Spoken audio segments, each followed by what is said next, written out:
Hello,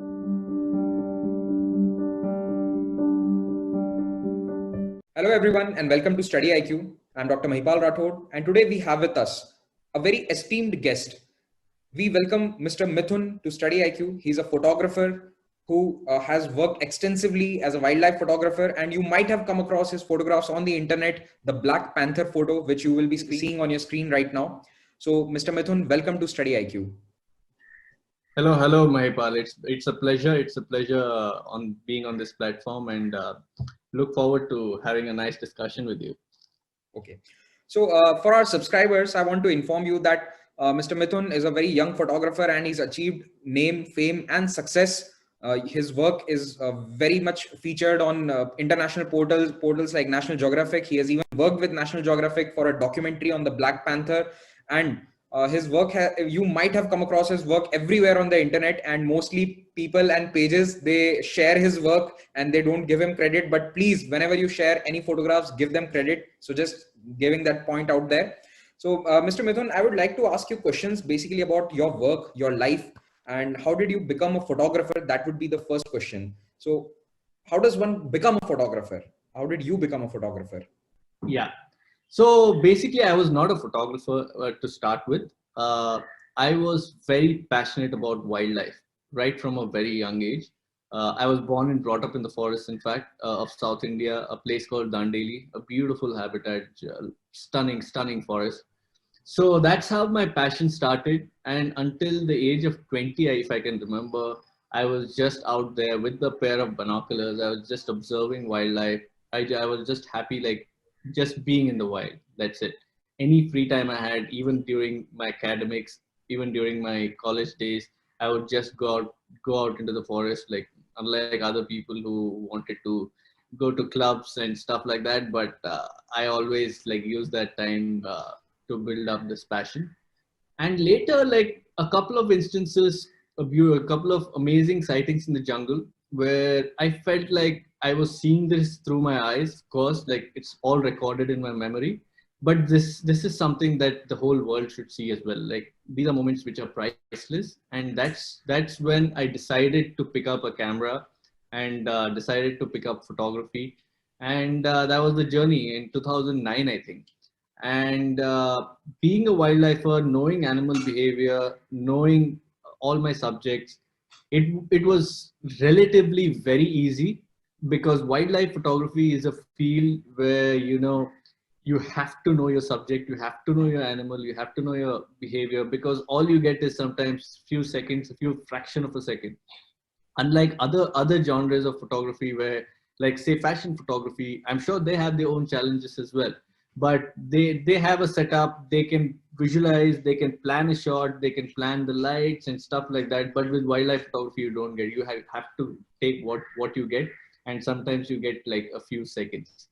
So yeah, that way, like being a wildlifer first definitely helped me. And yeah, I mean the journey is going on for sure. It's been absolutely amazing. And Okay. So you hopefully, said you grew up around Dandeli Forest. So how was that? Is your native place, or is were you born and brought up there in near Dandeli? well, actually my father was a forest officer. He's still in the forest department, in fact. So he was posted there, and he was posted to different like wildlife reserves all across Karnataka. And that's how basically, I mean, during my earlier years, I was mostly around Delhi. And yeah, that's how I developed the passion and the bug for photography, So for wildlife. okay. Are you formally trained in photography, or what graduation did you pursue? Absolutely not. I'm not formally trained in photography. It's all through the field experience. It's all through the practical experience. Photography, no, I don't believe anyone can teach you photography. They can only like give you tips on photography, but the teaching has to happen within like a person. The more he tries, the more he's on the field, the more he's gonna get the hang of the camera and the settings and everything. Yeah, and regarding my graduation, I'm an engineer, believe it or not. I'm electronics and communications engineer, passed out in 2009, and ever since that, I picked up photography. Okay. So you picked up photography right out of your college. Yes, basically, yeah. Okay. Okay. Now comes the very tricky question. How does one earn money out of his passion, like photography? I mean, are you able to make a living out of photography? How does one earn money in this profession? I'm asking this so that people who are planning to take it up, because many people pursue photography as a passion or just, as a side activity. But is it feasible enough so that you can make a living out of it? Yeah, if we are talking about, say, general photography, see, there are so many genres like street photography, fashion, food photography, wildlife photography, of course. Uh, Definitely, there is money involved. There is I mean, there is a career involved. More importantly, but again, with any career, like you have to be passionate about what you do. Like if you are picking up photography just to make that as your career without having a passion for it, then I'm sorry, it is not it's not possible unless you're passionate about what you do and you want to like spend in hours like day and night giving. I mean, you're fine with not earning any money at the start as well and doing just for the love of it and trying to get good at what you want to do. If you're ready for that, then definitely you have a very good career in front of you. It's not easy. It's not definitely not easy in a place like India where, like, it's like I mean, doctors or engineers is a safe way to go. But definitely nowadays we are seeing a huge difference and a huge change in the education systems as well, and the talent that is coming out, and the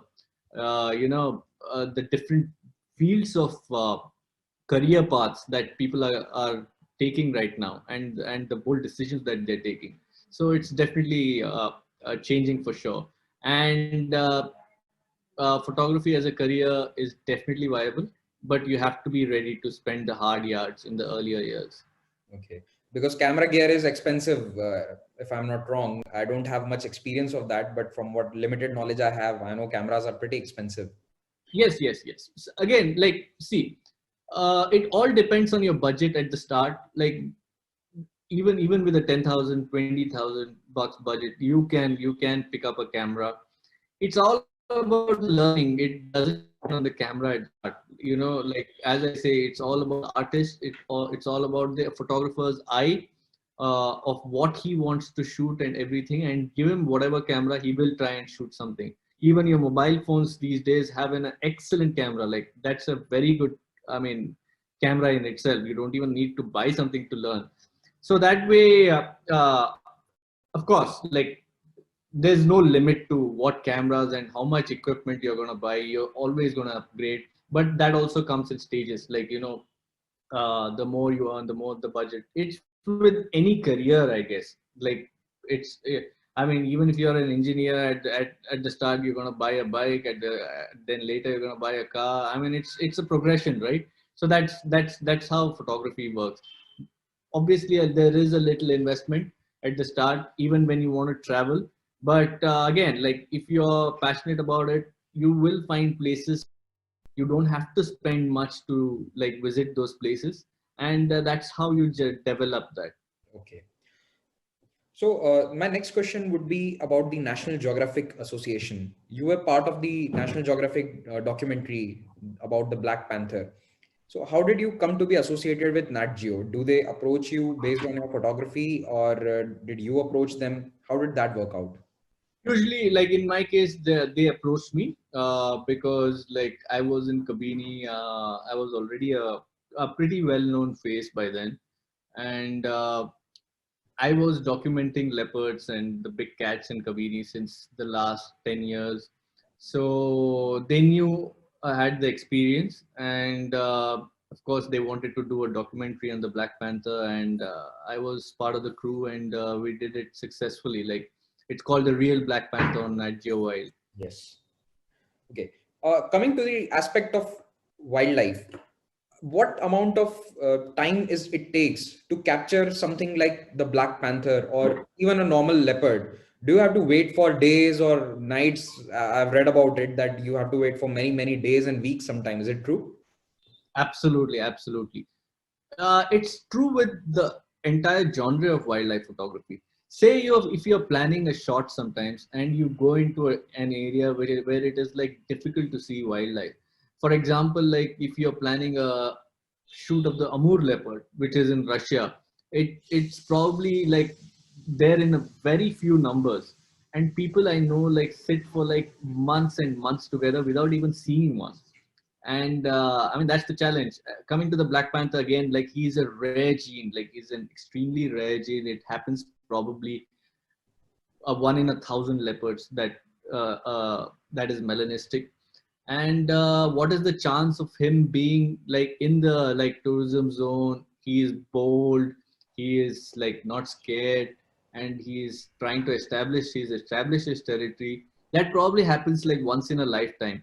But again, like a lot of his territory is in the core forest, which is inaccessible. So sometimes you have to wait for months for him to come back into the tourism zone. And the thing is, you don't know when he's going to come back, but you know he is. So that is the wait that is. But when you do see him, even if it is for 30 seconds, it is priceless. I mean, you could wait for 30 months for that.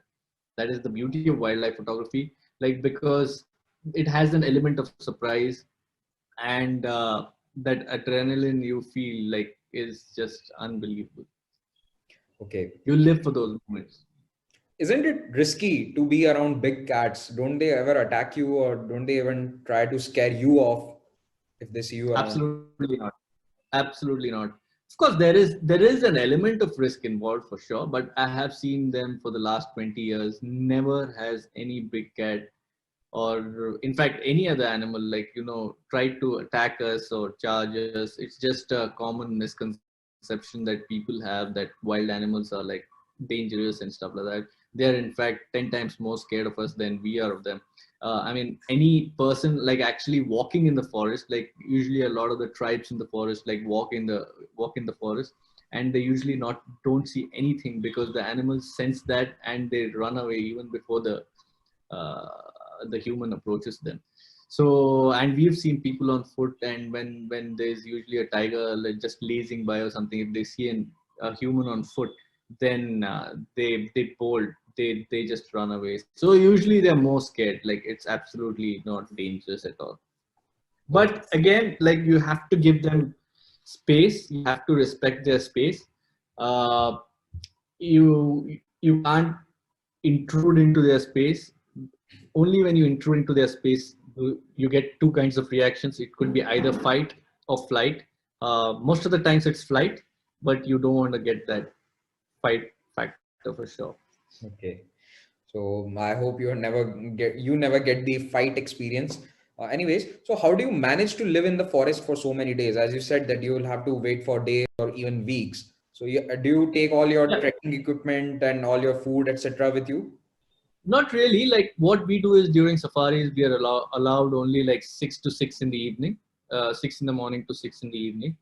So even during the National Geographic shoot, we were allowed the whole day, but not in the night. We're not never allowed in the forest at night. Yeah, sometimes we are there the whole day, and it's just about waiting and then coming back the next day, next morning at dawn, and doing the same routine again. And and the thing is, like every day in the forest, you learn something new, and it's just like an open book. Okay. What do you think is the contribution of wildlife photographers to conservation efforts? Do you think photographs such as yours, which show the beauty of these wild beasts, do they help in conservation? I wouldn't say like photography helps completely in conservation, but definitely a part of conservation has to come from photography, because photography, I believe, creates the most important aspect of awareness and education to the people. Like for example, like when this the I mean the picture got viral, the of the Black Panther and the leopard.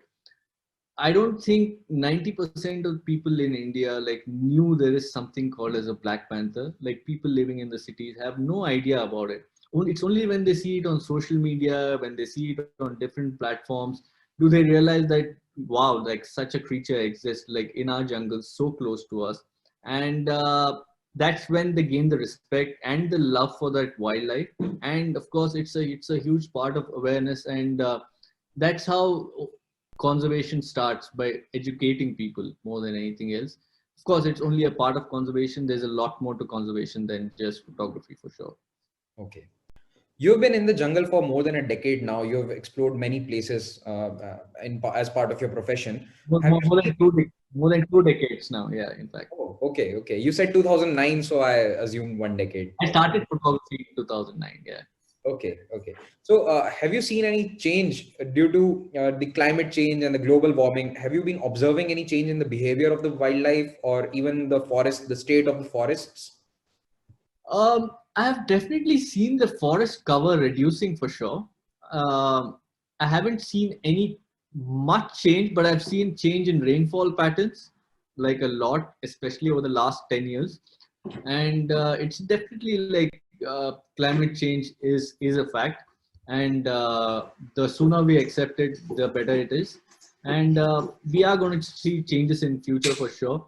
And changes in animal behavior I have not seen much, but it is going to happen with change in habitat and stuff like that. The more the habitat destruction, the more the reduction of habitats, the more the conflict between man and animal, because the animals don't have space to live in, and they come into the villages, like especially like leopards and elephants. We've had a lot of cases of them, and it's only the start, and we have to start buckling up now and Okay, accept it as a fact. okay. Coming to the point of sharing your work, you are quite famous on social media, but don't you think that your images get plagiarized? People don't give you due credit when sharing the picture. How do you look at that? That's the world of the internet, unfortunately. There is good and there is bad to it. Of course, a lot of my work gets plagiarized and gets shared on different platforms. But a lot of people give credit as well and make it reach thousands and millions of people. So it's a double-edged sword, but you have to take it with a pinch of salt.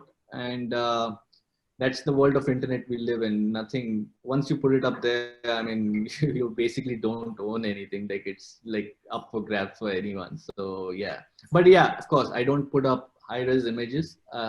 Those are like specifically for my prints, like people who exclusively ask for prints and stuff like that. It's only the low res images that are there on the internet. Okay. That's the only thing I can control. Yeah. And anyone who is watching this, you can see the links to Mithun's photography pages in our comment section. It's on the top comment, the pinned comment, as well as in this video, you will see his Instagram page, the ID flashing below the video. Please do follow him for amazing images of the wildlife of India and especially Karnataka. I want to talk about one particular image that caught my eye. You had that black panther drinking a water from a pond or a lake. How did you click that picture? Because it's looking directly into the lens. I think it must be looking directly at you when you click that picture, right? Yeah. So what happened was we had seen the panther the first day, on a tree, and he had made a huge sambar kill. Like, it's a sambar is a deer, like a huge, like the biggest deer in India, and he had made a huge sambar deer kill, which we knew would last him for 3-4 days at least. And it was the month of May, if I remember, and there were it was still summer, but there were pre-monsoon showers that had happened a couple of days back.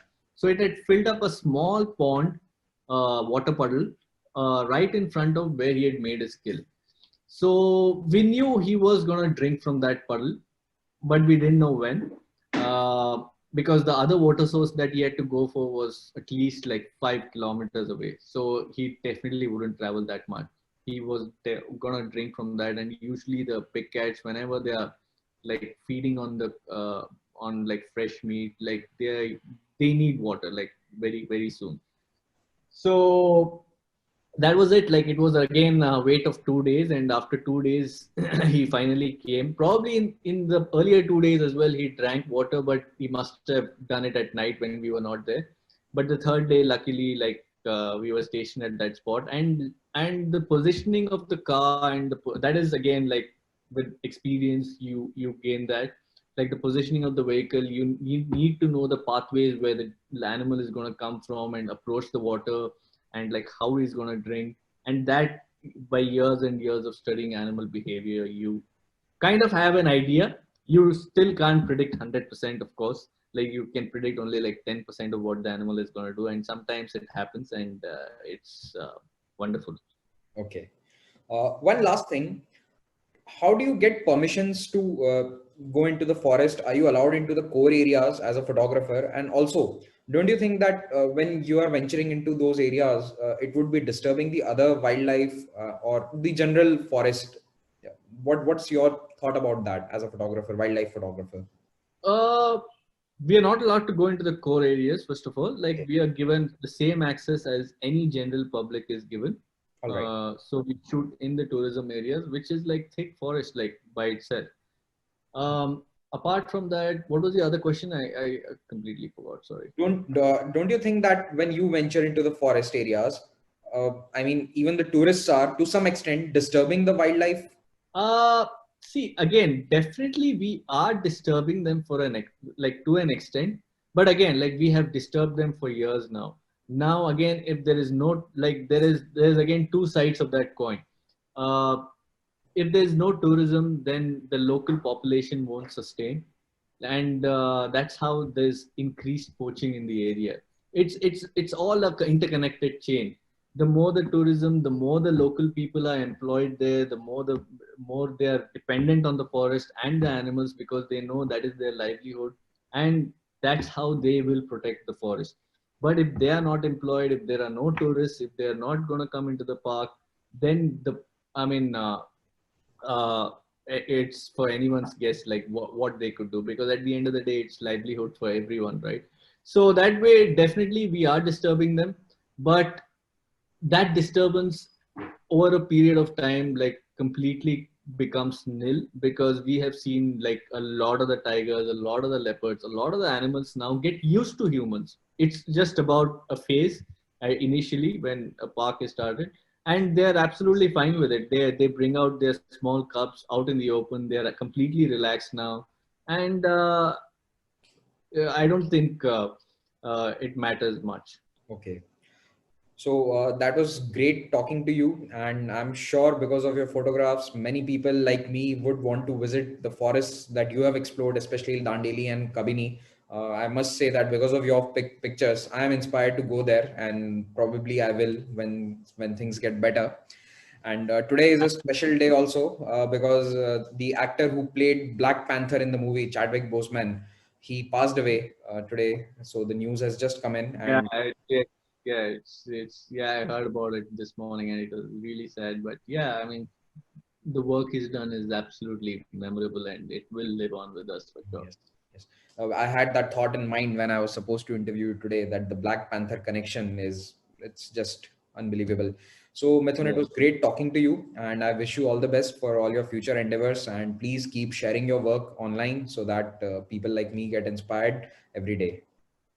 absolutely. It was a pleasure talking to you as well. And I hope a lot of the people like listening to this and everything get inspired and come to the jungles. And I'll see you soon in Kabini, Okay. tracking the panther. Okay. Thank you.